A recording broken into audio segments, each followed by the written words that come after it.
कोई सब बताने वाले नहीं है। ठीक है भैया, कोई बात नहीं, भगवान ने साथ नहीं छोड़ा, भगवान तो तेरे साथ है।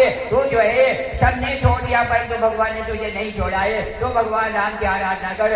लोकाले रामम रणरंगीरम राजीव नेत्रम रघुवंशनाथम कारुण्य रूपम करुणाकरंदम श्री रामचंद्रम शरणं प्रपद्ये।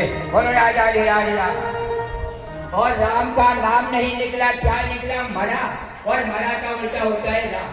तो मरा मरा करते करते हजारों वर्ष हो गए। दीपक ने ओडी ने घर बना दिया, ब्रह्मा जी प्रकट हुए और कहने लगे, हे ठाकुरदास, राम की आराधना करने में बड़ा प्रसन्न हूँ, क्या चाहता है? मां वरम मरे बदलो वर्दो, क्या इच्छा है? कुछ इच्छा नहीं, आपने दर्शन दिया, मेरे सब इच्छा को। तो कहने का तात्पर्य हमारी रोग की भावना, दर्शा की भावना, इच्छा की भावना कभी संत नहीं होती।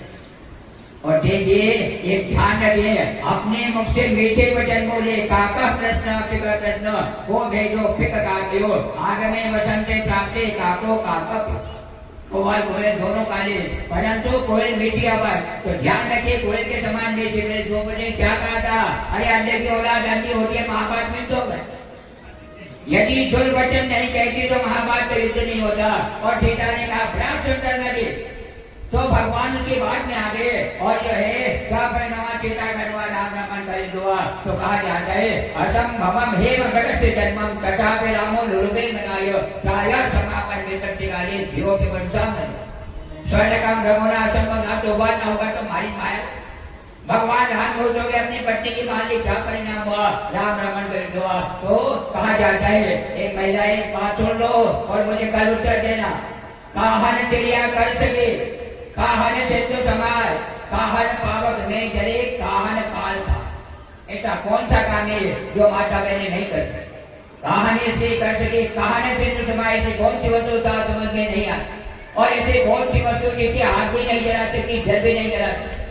और काहन, और ऐसा कौन सा काम है जिसे काल भी नहीं जो है समाज? तो कल आप जो है उत्तर देना। तो इस प्रकार ब्रह्मा जी प्रकट हुए, आज से तेरा नाम वाल्मीकि होगा, क्योंकि बूढ़ी ने मेरा घर बनाया और बूढ़ी को संत में कहा जाता है वाल्मीकि। आज से तेरा नाम वाल्मीकि होगा और मैं तुझे ज्ञान का वरदान देता हूँ। तो जो है भगवान राम की गुणात्वाद का लीला का वर्णन कर। तो ब्रह्मा अवतार से पहले वाल्मीकि ऋषि ने वो न प्रसाद से जो है वाल्मीकि रामायण का जो रचना की। इसलिए हमारा कोई नहीं, ब्रह्म सत्यम जगन मिथ्या। हमारा ना तो माता है, ना पिता है, ना बंधु है, ना बांधव है, ना हित है, ना मित्र है। सब ये तो अपने अपने कर्म को पूर्ण कर लिया है। और जब कर्म पूर्ण हो जाएगा, छोड़ के चले जाए, चाहे जीवन भर के होते हैं, तो हमारा कोई नहीं है। आपने विचार किया, हम आए, कौन आए हमारे साथ? अकेले आए। और जब जाएंगे कौन जाएगा? अकेले जाना पड़ेगा। क्या जाएगा? आपका घर जाएगा, आपका बाहर जाएगा, आपका धन जाएगा, आपका कुछ भी नहीं जाएगा। जो आपने कर्म किया है वही कर्म आपके साथ। इसलिए मनुष्य को अपने मन में संकल्प करना चाहिए, 3 दा का जो प्रयोग करना चाहिए। 3 दा का तात्पर्य, पहले दा का तात्पर्य दान दो। और दान में जो है हमेशा जैसा होगा वैसे ही। यदि समर्थ हो तो सोने चांदी का दान करो, ढली का दान करो, वर्ष का दान करो। नहीं है तो चिंता मत करो, हम गरीब है, गरीब नहीं, आप तो लखपति हो। आप जो है लखपति हो। और कहा जाता है, हर सौ से बाढ़ नहीं नहीं प्रसन्न वर्णम कृष्ण वजन। परमात्मा ने बोलने के लिए योगा प्रदान किए, भगवान को प्रदान के लिए हाथ प्रदान किए, मंदिर प्रदान किए, पेट प्रदान किए, बड़ा सुंदर सा दिया कानों को सुनने के लिए। और इसके बाद भी हम झूठ बोलते हैं, हम गरीब हैं, काय की गई? आप तो जो है करोड़पति हो, लखपति हो। आँख की कीमत याद करना आटे से पूछो, और कान की कीमत याद करना बहरे से पूछो, शिकान की कीमत याद करना है तो भूखे से बहुत बच्चों को देने के बाद तो अब चिंता नहीं करे। और नहीं है तो क्या दे? दान दी। पत्तम पुष्पम फलम तो है। हाथी ने क्या किया? एक पुष्प जोड़ करके भगवान को समर्पित किया, प्रसन्न हो। तो हम जो है फूल का दान करें, फल का दान करें, हार का दान करें, द्रव्य का दान करें, जो भी हम देंगे आगे मिलेगा। और कुछ नहीं देंगे तो क्या होगा? पुनरपि जननम पुनरपि मरणम पुनरपि जननी कोटे, बार बार जन्म होगा, बार मृत्यु होगा। तो इस प्रकार भगवान राम की आराधना करें, हमेशा सब काम करें, परंतु हमारा मन भगवान की तरफ। एक छोटा सा उदाहरण, ये माताएं आज को सब विज्ञान का युग आ गया। पहले जो माताएं कुएं से जल खींच करके और अपने मस्तक पर करम भरते लाती, और मार्ग में कोई दूसरी महिला मिल जाती तो बात भी करती, इनका हाथ भी चलता, पाँव भी चलता, परंतु इनके मस्तक पर जो जल से भरा हुआ कलश से आज तक ना तो गिरा और ना गिरा। क्यों नहीं गिरता? इनका मन अपने कलश में इस प्रकार संसार में रहे, सब काम करे, परंतु हमारा मन यदि परमात्मा के चरणों में होगा तो हमारा कल्याण हो जाएगा। बोल राजा धीराज रामचंद्र भगवान।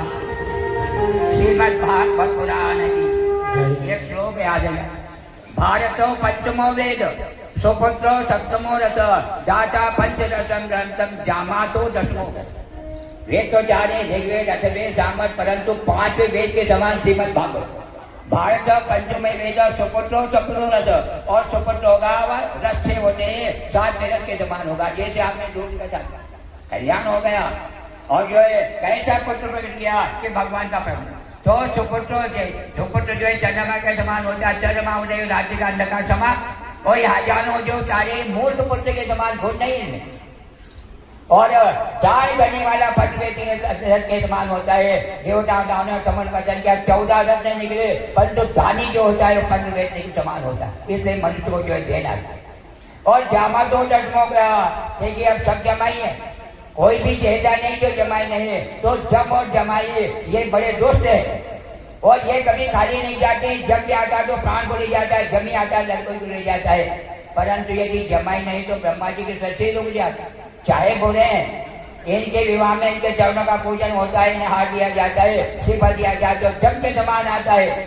भोजन भी नहीं करूंगा, भोज चाहे भी नहीं, तो हम ही जो है। और यदि जब नहीं हो तो इन पापियों को तो कहने का तात्पर्य इस प्रकार संसार में रहे, सबसे प्रेम करें, प्रेम का वातावरण करें, और किसी से जो मिथ्या नहीं बोले, झूठ नहीं बोले। झूठ बोलना सबसे बड़ा पाप और सत्य बोलना सबसे बड़ा पुण्य। बोलो श्री कृष्ण भगवान की, श्रीमद् भागवत पुराण की। नमः पार्वती।